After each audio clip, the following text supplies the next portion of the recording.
Welcome back to the HP Two-Man Game Podcast. My name is Matty Thompson. This is Coach John Crawley. We got a great episode for you today. We'll talk about our win over VMI. We'll talk about our game against UNC this week. And we have a special guest interview with Jack Van Overbeck that we filmed previously. But it's exciting to talk to Jack. And excited to get the first win of the season. Finally, let's get the monkey off the back. But tell me about the game. Yeah. Well, first of all, it was just great to get a game in. Sure. I think that the last month or so, preseason getting elongated just another week. I think that our team was excited to play one that wasn't a scrimmage. We went in knowing that it was going to be a tough VMI team.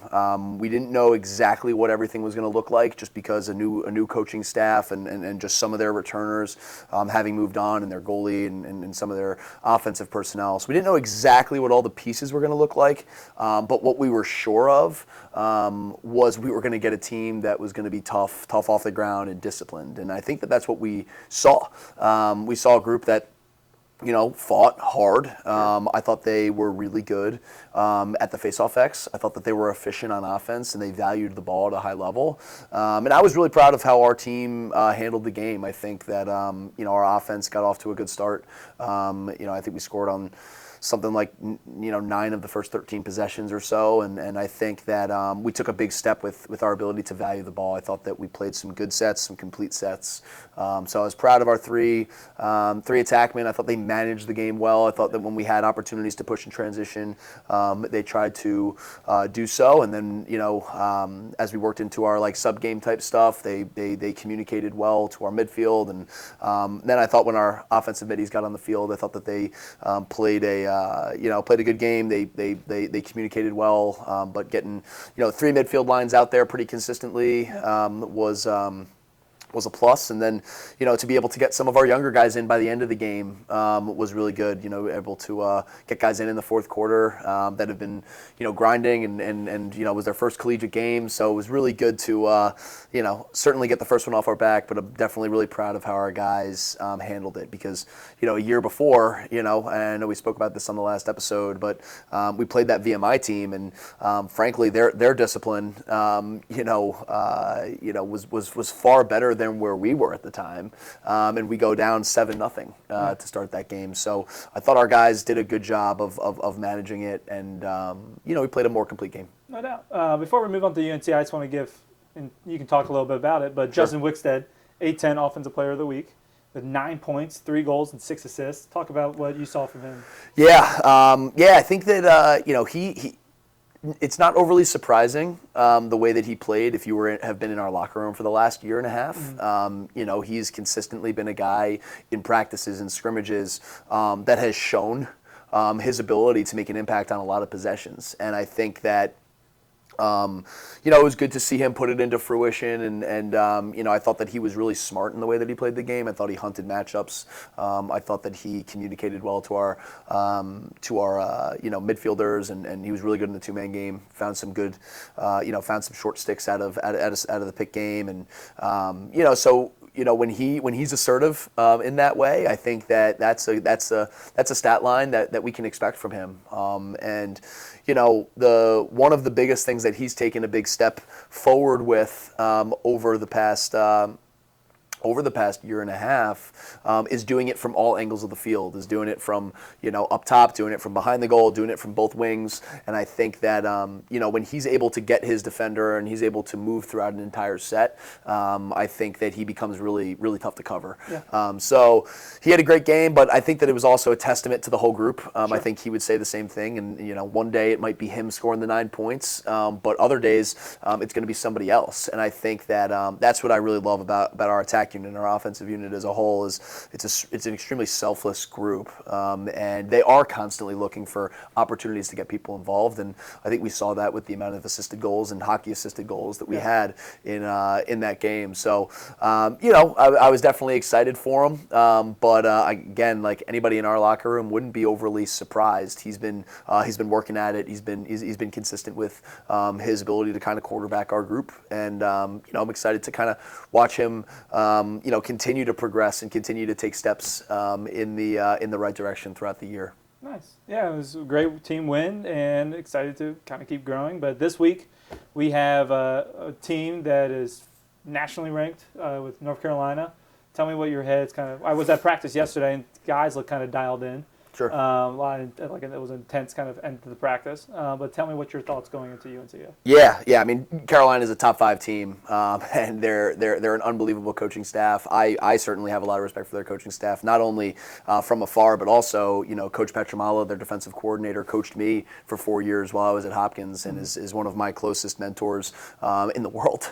So, I know that we're going to get a group that is extremely physical. I know that we're going to get a group that plays fast, and are really talented and really complete. So, I think their Jacksonville game last week, them starting their season, we saw that. We saw a physical group. We saw a group that played, a lot in the middle of the field. We saw a group that would 10-man and do some of these things that put you in some tough situations. They bring a lot of pressure.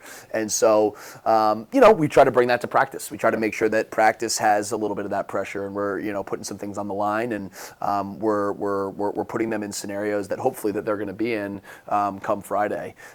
So, they have as good of an attack unit as there is in the country with Owen Duffy and Dominic Petramala.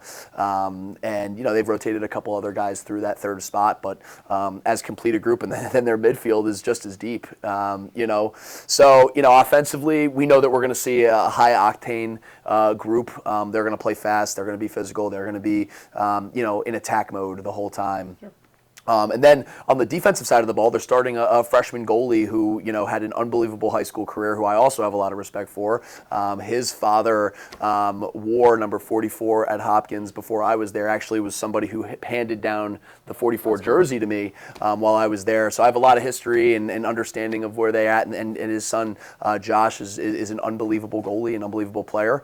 And then their defensive unit is really tough. They are, 4 deep at their close defense. They've got a bunch of poles and short sticks rotating in and out, and they are really physical. They're disciplined, and I think it's going to be a great test. I think that they're gonna be well coached because I know what it looks like in that locker room at different points in time, and they're going to play really hard. So, and then lastly, in the middle of the field, they have one of the best faceoff guys in the country. They've got great wing play, and so just as a whole, it's a tough group. Sure. They're a top 5 team in the country. There's no doubt about that. And the messaging to our team all week is that, we just have to worry about us. We have to worry about doing our job. We have to worry about the consistency of our details. I thought our details were pretty good last weekend. I thought that, we valued the ball. I thought we shot to score. I thought that we defended. I thought that we scrapped off the ground. And now we have another opportunity to do that.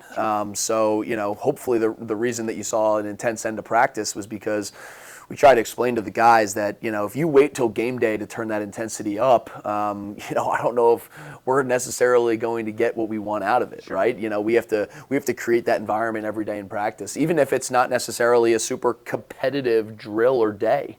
We have to find ways to make it competitive. We have to find ways to treat that, stick work drill like we're in a game. And so I did think, yesterday's practice and this week of practice has been solid. I think that we've competed, but we're just excited to see a top 5 team, and we're going to see where our group levels up. Awesome. One thing that's cool that UNC is doing this weekend is that it's their Team Impact Day, and we're fortunate enough to have a Team Impact player as well, Braden, and Braden is going to be honored as at the UNC game. Tell me how kind of Braden came into this team, and talk about Team Impact. Sure. Yeah. So Team Impact is an organization that I've been working with for the last 3 or 4 years, and I've seen the effect that it can make. But essentially, the organization matches children with serious illness or disability with a college sports team, and in the hope to create a life-changing type of experience and create a connection between that young kid and a program and a team. And I saw firsthand what that looked like, a couple of years ago, and thought that last year when I got here, it'd be a great thing to try to reach out to Team Impact to see if there's anybody in the local area that could potentially become a part of our team. So we signed Braden last year. He's a young kid who has just an unbelievable energy and attitude towards everything, even while things are not necessarily perfect. And I think that the biggest thing you get out of any community service but certainly with Braden is you get a little bit of perspective, and it brings the team just a little bit of perspective on what really is important. And if you were to meet Braden, you would have no idea that anything is wrong. I mean, he's got a heart like a lion, and he is funny. He comes to our practices, and he always comes with a joke in his back pocket, so he'll get the team around him. He'll say his joke.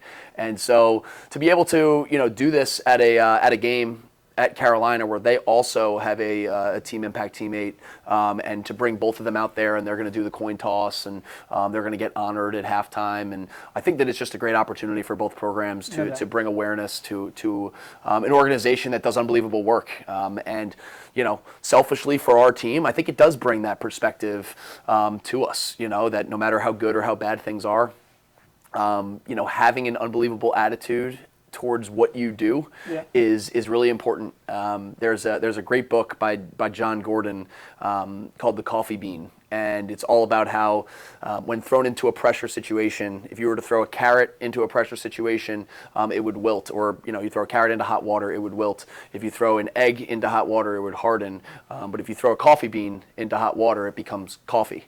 And I think that Braden over this last year and a half has been a coffee bean for us. Like, you throw him into a turkey bowl scrimmage right before Thanksgiving, like, he's going to get involved. He's going to score a touchdown. He's going to have an unbelievable attitude. And I think that it teaches our players a lot about that perspective and their ability to make the environment theirs, as opposed to allow the environment to affect them. And so, last year when we went to play St. Joe's in our semifinal game, we went a day early, or we went on Tuesday. Our game was on Thursday, and on Wednesday we had reached out to Braden's mother to see how Braden was doing, and it turned out, just completely randomly, Braden was at the Children's Hospital of Pennsylvania, and in downtown Philly.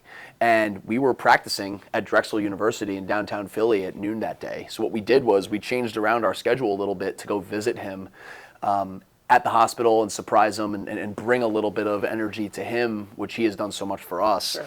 And so just, little moments like that we're able to have to, kind of create that bond between Braden and our team, but also put things into perspective for our players, has been an awesome experience over the last year and a half, and we thank Team Impact for that opportunity to do it. But for us to be able to celebrate them at this game, and bring Braden out and get his infectious type of attitude and energy to our team, no matter what circumstances we're in, hopefully we can show them that you can have that level of positivity and energy towards it.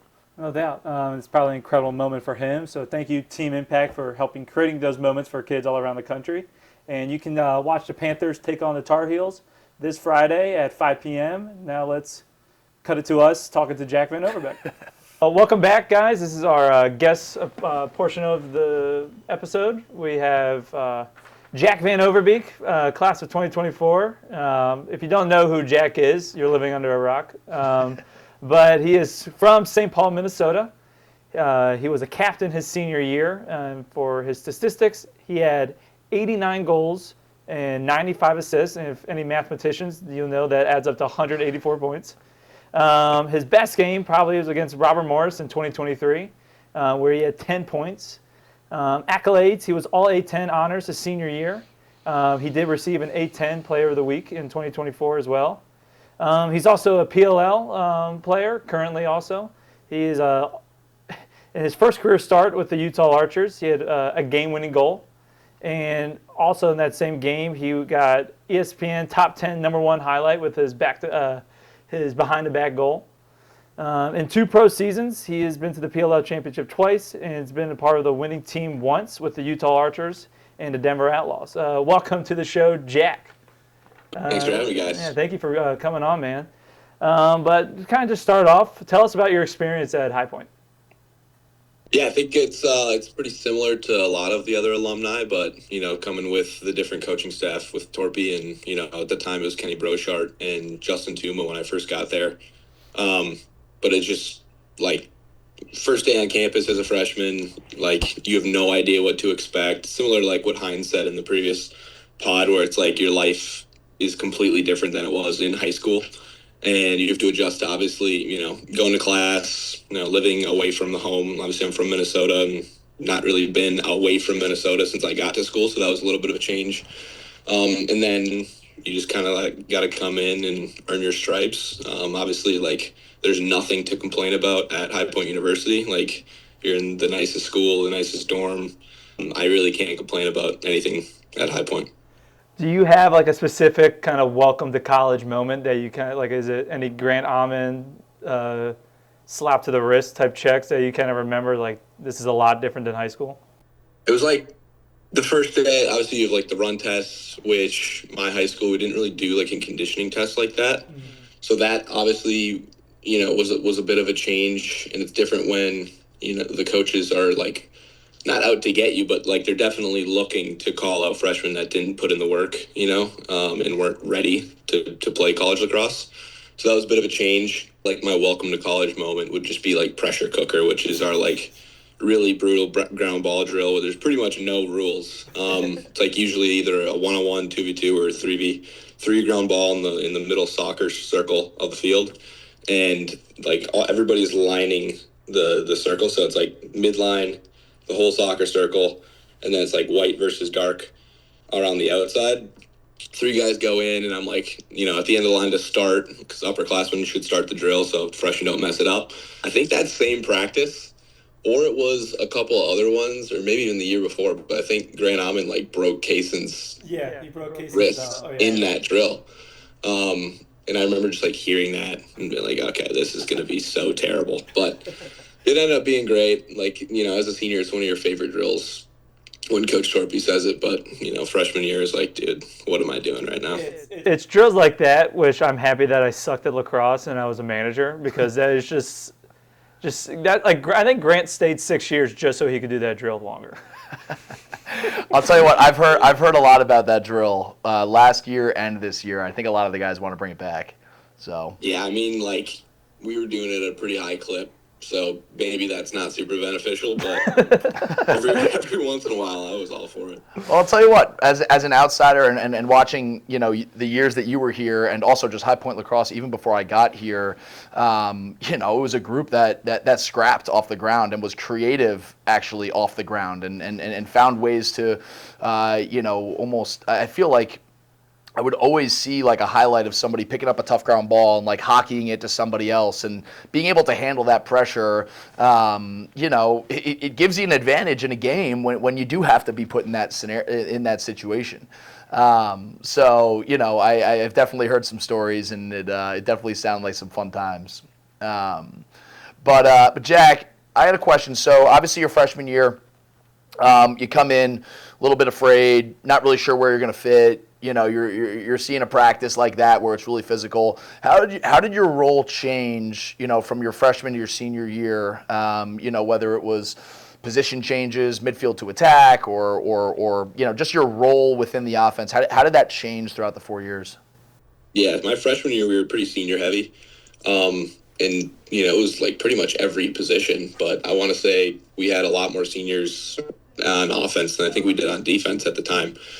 So there wasn't a huge, opportunity. Like, it wasn't like I just got there and, I was like, all right, I might be able to play. It was like every day you're not really sure. You got to fight for a spot on the depth chart. Obviously, there's the coaching depth chart. I think Heinz got to that. And then there's the player-driven depth chart that we did in the fall as well. But, yeah, it was like my first year I got there. I played attack, obviously, in high school and didn't really know where I was going to fit. Like, obviously, you have, conversations with the coaching staff and stuff where they think you might fit. And I was kind of just like at the time, like plug in and play pretty much. Like I didn't really know or what to expect until we got into like the spring season.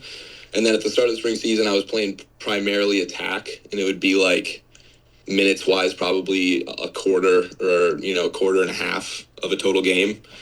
And, I was playing all right, but it wasn't like I was out there producing. It's hard to get in the flow when you're, as a freshman, you come in, you don't want to make a mistake. You get out there, XYZ happens. And then towards the middle of the year, it was a little bit, more like, okay, this is, I'm not really doing a whole hell of a lot. And then we get into conference play and stuff like that, and I start switching up like the second midfield line. So our first midfield line was really solid. They started thinking about switching up second midfield line, and then they ended up switching it right before conference play and then going into conference play in the SoCon tournament. And it was me, Michael Ippolito, and Kobe Russell, I think, going into those games.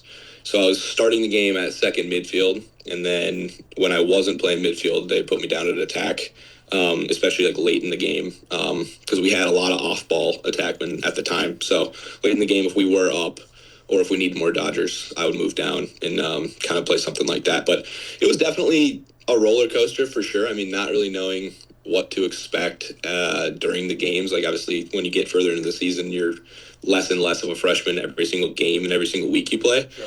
But, when I try to look back and think about it, it was, at times, especially in the fall and the winter before the season started, or, middle of the season, early season, I was just like pretty confused at the time, like I didn't really know Sure. what the coaches thought or where I sat, but it was fun. It was good for me. Yeah.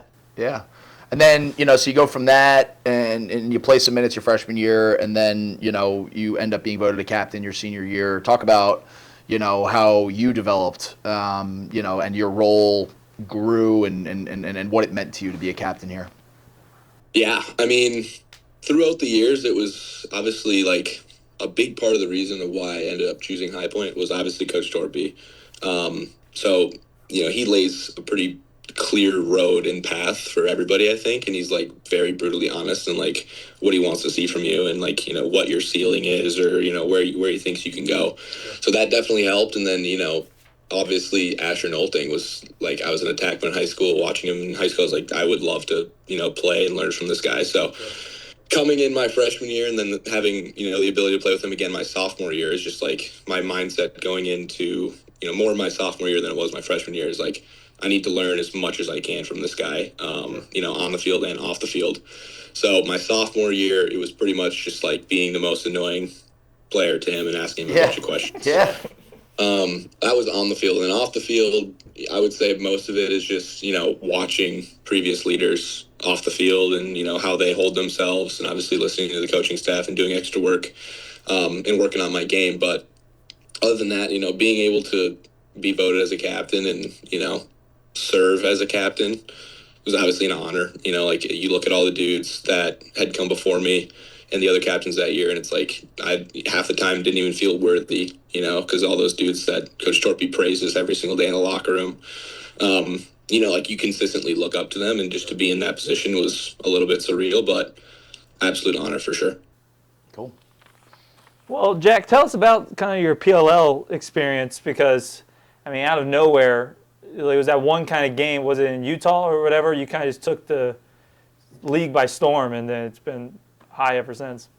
Yeah, it's like really weird to think about when I go back, but it's like we lose my senior year at UMass in the A10 tournament, and then it's like, okay, obviously I had talked to Coach Torpy about wanting to play as long as possible, but absolutely nothing's guaranteed. So then as I'm packing up all my stuff and driving home back to Minnesota with my U-Haul trailer, I got a call from Coach Bates, the Utah Archers, and just been like, hey, we'd love to have you come to training camp, which, at first is like, holy crap, like I'm going to be playing with, Tom Schreiber, Mac O'Keefe, Grant Ament, that entire roster were people that I grew up watching and was like idolized.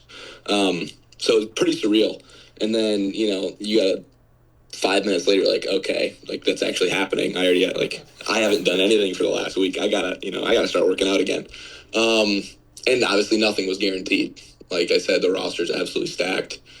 Basically laid it out and was like, you need to give us a reason to not cut you. So obviously going to training camp, it was like, this could be my last time putting on gear. So it was that surreal environment.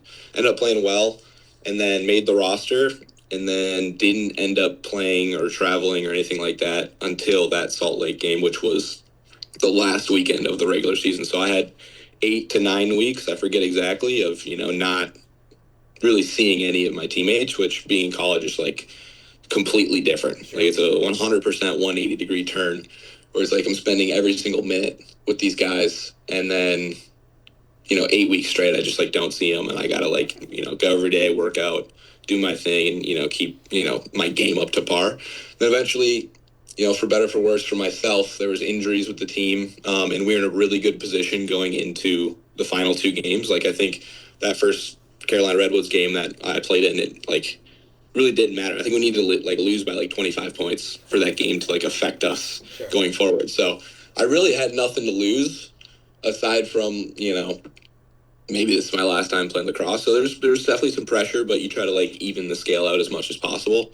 And then going in, luckily, I was playing attack. So I think playing attack in the league wherever possible is beneficial because with such a short shot clock, you're able to get in more of a rhythm. Like you run on the field in midfielder, there's 15 seconds on the shot clock before you're like able to actually play offense. So it's tough. But luckily, I was playing attack that weekend for the most part, and just got pretty lucky in some circumstances, but just happy obviously with any opportunity to play lacrosse. Well, you bring up your time when you were here and drills like pressure cooker and how those potentially prepared you to be a plug and play type player while you were here, right? Especially your freshman year. As you grew older, your role grew, but how do you feel like those drills early on and in your time here prepared you to be like, all right, I am plugging and playing, and I'm not going to be afraid of the moment? Because I remember watching that game, and it takes some stones to hop into a game and make a big play like that, or multiple big plays like that. How do you feel like your time here prepared you for that?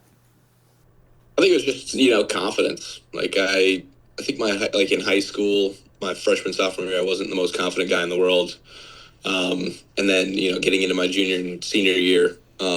Definitely got more confident in my game. And I think that happens at every level, when you get more years under your belt, and you're kind of like growing into yourself, especially when I was in high school. Like I am unrecognizable to like freshman and sophomore me, especially even college me. Like my freshman and sophomore year, I, kind of felt like a deer in headlights still. Sure. But then, as you mature and as like Coach Torpy and Coach Kenny, I had conversations with them, it's like, if they're willing to entrust me with, a lot at the time when I was going into my junior year, and just reinstilling, like, we wouldn't be doing this if we didn't think you could do it and be successful. And then going out and practicing every day and, being able to do those things, it just builds confidence. And then, repetition. It's like doing extra work every day. I remember my like freshman and sophomore year, I thought I had a pretty good right hand, but like Coach Darby was like, if you can't go to your right hand just as good as your left hand, like, I'm sorry, but like, you're not going to be the guy. So that entire summer, I was like only using my right hand. So it's just like I said before, Coach Torpy lays pretty much the entire truth out to you, and it's basically up to you to determine like where you want to go. Sure. But yeah, I'd say overall, it's just being confident, just being able to go out there and play fearless to a certain extent. Sure. I think you've seen the clip. You know what we're talking about. You watch it every day. Don't lie to yourself. All right, so we got situation. You get the ball from X. You got Chris Fake on you. What goes through your mind when you get the ball there? Mm-hmm. I mean, when I'm immediately catching that ball, like there's a whole front story to that clip too, but when I'm catching that ball at X, I feel pretty at home, playing attack in college pretty much primarily the last 2 years when I was a junior and senior. Sure.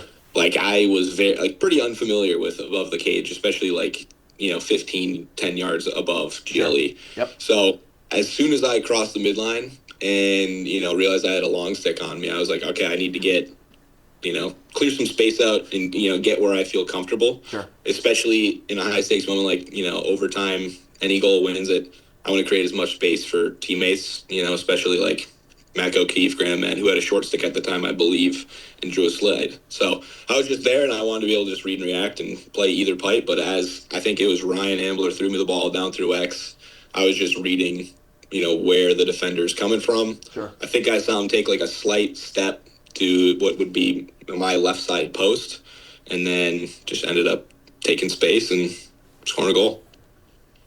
Love it. You definitely earned a nickname, Topside Vano. Love it. Cool. Well, Jack, PLL by night, Chubb Insurance by day. Tell us about your transition to kind of the real world. We discussed earlier before we kind of started it, but Tell us, what was that transition like to kind of playing lacrosse every morning, then going to class, hanging out with your buddies, to kind of being in that real world? Yeah, I mean, it's definitely different. I'd say working a job and, obviously, like you said, not being in school and playing lacrosse and hanging out with your like best friends every single day. Anything you do afterwards, it's just going to feel like, not the same, which, it's obviously sad, but at the same time, like you kind of got to like grow up, like you said. And I kind of just took like a leap of faith with my job as I took a year after graduating to try and figure out like where I wanted to go and what I wanted to do. And I was pretty much just like coaching lacrosse and, playing lacrosse for that 2024 to 2025 year. And then lucky enough, through guys I'd met in the league, Ryan Ogden, who played for the Archers, he works at Chubb as well, and just, kept saying great things about it. And then eventually I opened up the job search window from like pretty much just Minneapolis and Chicago to almost anywhere, but mainly New York City. And obviously with him being there, he, referred me for the job, and it ended up working out.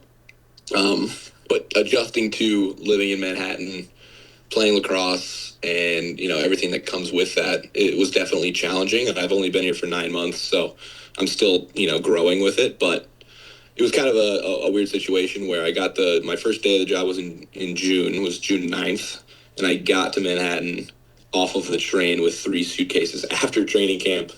I think it was June 1st. Oh, wow. So that was my first ever day in Manhattan. I mean, I'd come here and visited with my family when I was like maybe 10 or 12 years old, but I don't count that. So my first day in Manhattan, get off the train at Penn Station, and I'm like, dude, what am I doing right now? So found an apartment the following weekend. I like basically moved in my 3 suitcases, and I ordered an Amazon mattress, and I had it on the ground in here.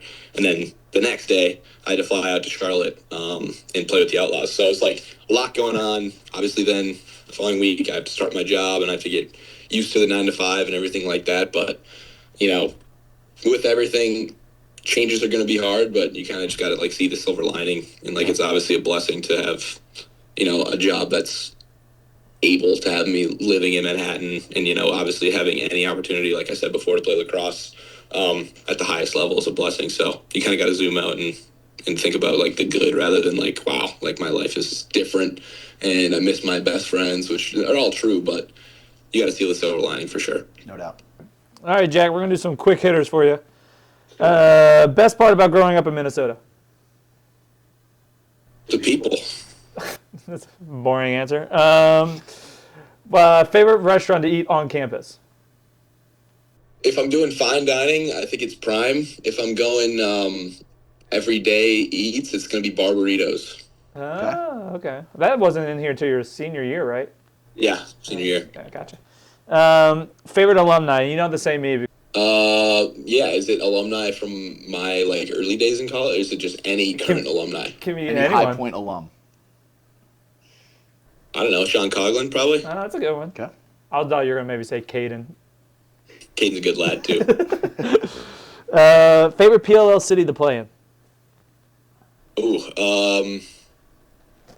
I didn't play in Denver this year, but I played obviously in Utah, and I think that's a great place to play, but I think Denver's either above or, a very comparable place to play, so Utah or Denver. I get you. This one was submitted by Matt Lutzel. And, I mean, there's a lot of good things you can be addicted to, like gum or just biting your nails or something or hitting the wall every day. But tell us a little about your Dr. Pepper addiction. I've gotten off the Dr. Pepper lately, honestly. I used to be a big Dr. Pepper guy. I don't know if I could call it an addiction, but I was definitely a huge drinker of Dr. Pepper. But nowadays, I'm on the Coke Zero. Try to get 0 sugar, 0 calories whenever I can. So like Dr. Pepper, what was the extent of it? Was it like every day, every night? Was it in the, like, were you drinking it in the morning? If we had a really tough practice and I felt like I earned a Dr. Pepper at breakfast, I'd have one. But it was rare. Okay. But after practice? He made me put it in his water bottle during games. But after practice? Yeah, it'd be after, because we practiced in the morning. 6 in the morning. Sure. So I was like, oh, wow, that was miserable. Let me get a Dr. Pepper. Well, it would have been a really bad addiction if you were doing it before that. That's why I asked. Oh, yeah, that's heinous. Yeah, I would agree. All Which two alumni would you like to see on here next? I think the obvious two, just because they're still currently playing, would be Braden and Asher. But I think if you're gonna go with someone who's not currently playing and has like a ton of great stories, I think it would be Ryan Summy. I think he had an interesting journey in High Point. And then I would also go with, I think Davis Whiting is super wise. I think he would have Sure some is. really good. Very spiritual episode for us. That would be a good one. Well, Jack, you and I, we like to hoop together a lot on our Sundays at Slane. Give me a High Point alum starting five. Oh, good one. Wow. Do you count? You count as an alum, right? As the best player, I hope would I count. He would be on the team? I'm gonna can hoop go. like that? I remember starting playing that my freshman year. I think it was like Asher is like Nikola Jokic. Like you can't move that dude, and he was actually a bucket. Yeah. So I'd go Asher. I mean, probably put him at the 3. And then I'm going to go Grant Almond just because he is a brute. Probably play him either at the 4 or the 5. I think you would be the 2, Maddie. I don't even think I could put myself on there. I'd put that's a tough. I'd put Wixit at the 1 because he's got a really good handle. Yeah. And then I'd go Robbie Lang at the 5. Wow. Robbie Lincoln, he was get up. jamming on. We did like Him or mini hoops. Bryce Rickens was also really good at Yeah. basketball. So. I remember we did mini hoops at your old house, and that was an unfair matchup with Rob Lang. He's brutal. Yeah. Robbie's a big dude, but he can get up. He was literally, we put the hoop down to like 8.5 or 9, and it would just be like, this is not fun. This guy is. I'm just a manager. Like, he's bullying me out here. Yeah, I'm surprised you didn't put you. Mayo was always fun to play with. He was just scrappy. He's very fun to play with. I think if you're playing 2-on-2, me and Braden are very good at 2-on-2. But if we're playing 5-on-5, like I need to put the best players on the court. I get it. You know. That's fair. I get it. Well, we got UNC this week. Tell us about, you were part of that game that senior year that last time we beat them. It was kind of that 7-goal comeback, I believe. Tell us about that game and how that experience was like. I mean, that was great. I think college lacrosse-wise, that was like my favorite place to play was at UNC at that stadium. It's just like, I think it's perfect for lacrosse. I think it's like a great size. Obviously, the grass there is really, really nice. And we never really had a game that was like that bad of weather. So I just had really good experiences playing at UNC. And then throughout the game, you know, there's a lot of ebbs and flows to it. I remember Luca Accardo being really, really good that game. And I remember them having a really good face-off guy. So that like really helped us as winning face-offs. But yeah, I mean, we went down, which was a common flaw for that team our year is, you know, going down or like allowing teams 5 or 6 goal runs, which you usually can't win if you allow a team 5 or 6 up. So Luca Accardo, I remember him having a really good game that game. And UNC had a really good face-off guy that year. So I think that really helped us. And then, you know, like I was saying, it's like going down 6 or 5 goals if you allow a 6 or 5 goal run. Even 4 really hurts, but that was kind of our detriment that year is allowing teams to go up 6 unanswered or 5 unanswered, whatever it may be. But we dug ourselves into a little bit of a hole. And I think Luca being consistent throughout that entire game and heating up towards the end, like really helped us get into a little bit more of a flow offensively.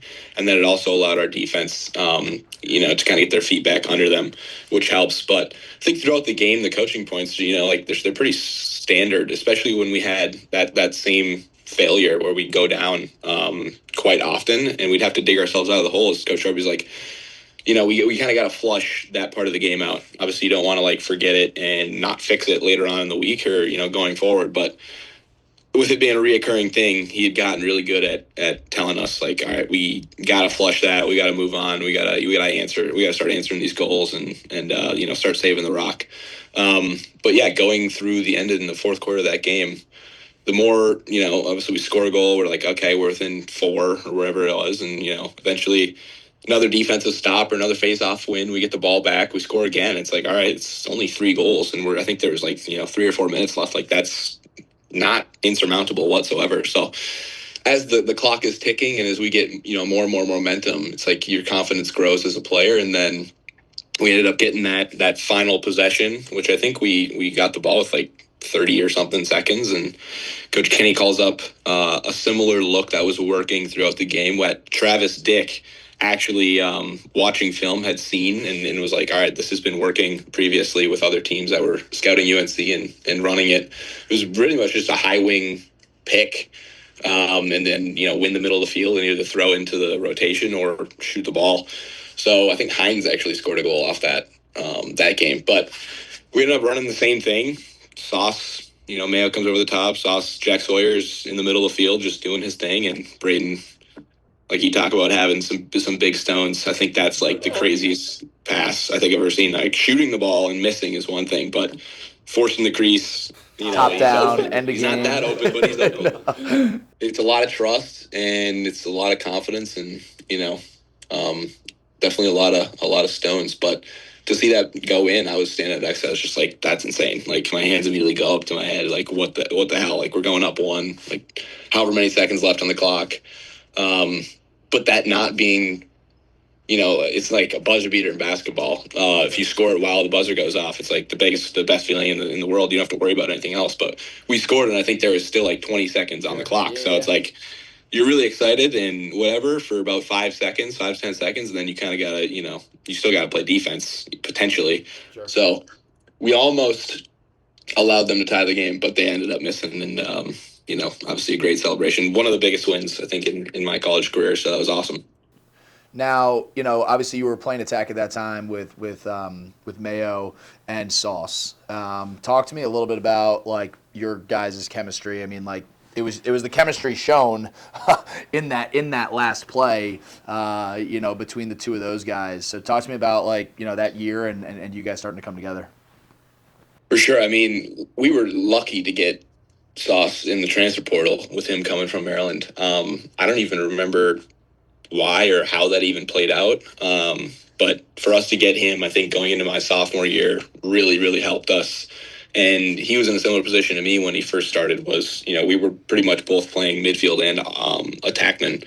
And he had a similar role his senior year. Like I think sometimes he would switch to midfield if we needed like more of a dodging presence against short sticks. So he was in that like middle ground, but I definitely preferred him playing attack. And like you said, it shows to have chemistry with guys, but he's one of those dudes that you can plug and play. Like he plays a lot off ball and he also has the ability to play behind the cage and, be a little like pest on the pipes super close, or he has the ability to, like play deep at X and catch really deep and on a fade and either turn the corner or find a skip lane or whatever it may be. But me and him would pretty much alternate who would be in like the top row at the midfields in the main rotation, or who'd be playing like with a pipe. But he was really, really fun to play with. And obviously Braden, like, he wasn't known to be a feeder, but, he just throws a BCB feed to Sauce, who just buries it in the crazy, like, twister, Not only a feeder, but just a behind the back from the restraining line. I mean, I'm just happy that it worked out. I think if it didn't work out, they would have been, I don't know, man. I mean, Kenny would have probably been freaking out if that didn't work out, but I'm happy that it did. And I know all you got to do is just throw the behind the back from the yeah, so, you got to be at the restraining line and see a sliver of space and just throw the B2B. Sure. Cool. Awesome. Well, Jack, thank you again for taking the time to do this with us. Hopefully you come back, maybe one of our 5 home games this year. We'll love to have you, but thanks again for doing this, man. Of course, thanks for having me. You guys were going to have to try to either get Braden Asher or Davis and Ryan Summy. I think that would be really, really entertaining. I'd like to listen to those two for sure. But I was supposed to go to the Navy game. Unlucky this year with the snow, but yeah, you guys had a crew coming, right? What, sorry? You guys had a pretty good crew coming, right? I think so. We have a pretty decent size base in Maryland, in like the Annapolis, Baltimore area. So yeah, I was pumped for it. Yeah. But I'm gonna try to. I know St. Joe's is pretty close to the city, so I think you guys play at St. Joe's. We do. So correct me if I'm wrong, Yep. but try to get a bunch of the Philly guys because we got a bunch from too, Brenny and O'Grady. Yeah, the Amtrak from the city to Philly is easy, so that's an easy one. Yep. But yeah, thank you guys again for having me, and let's kick the crap out of UNC and VMI again. Appreciate it. Thanks. All right. See you guys.